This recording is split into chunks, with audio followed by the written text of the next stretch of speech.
Hi everyone, என்ன காட்டிட்டு இருக்கேன்னு பார்க்குறீங்களா? ஆமாங்க, ஆலியா தான் பண்ணியிருக்கா. மேக்ஸ் எக்ஸாமுக்கு படின்னு சொன்னால் உட்காந்து அவள் ஃப்ரெண்டுக்கு ஹாப்பி பர்த்டே அஸ்னா அப்படின்னு சொல்லிட்டு பயங்கரமாக கார்டு பண்ணிட்டு இருந்தா.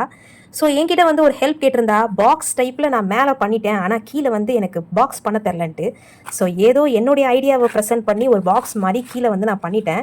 ஸோ அவள் என்ன பண்ணியிருக்கா அப்படிங்கிறத அவள் எடுக்கும் போதும் உங்களுக்கு தெரியணும், அதே சமயத்தில் உள்ளார ஒரு கிஃப்ட்டும் இருக்கணும் அப்படின்டா.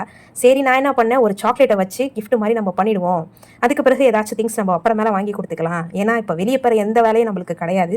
ஸோ இருக்கிறதையும் கொடுத்தா அது நல்லா இருக்காது. ஸோ புதுசாக ஏதாவது வாங்கி கொடுத்துக்கலாம் அப்படின்னு சொல்லிட்டு அவள் பெஸ்ட் ஃப்ரெண்டுக்கு அணிங்கிறதுனால கீழே ஏதோ ஒரு பாக்ஸ் டைப்பில் நானும் பண்ணிட்டேன், அவளும் மேலே ஏதோ ஒன்று பண்ணிட்டா.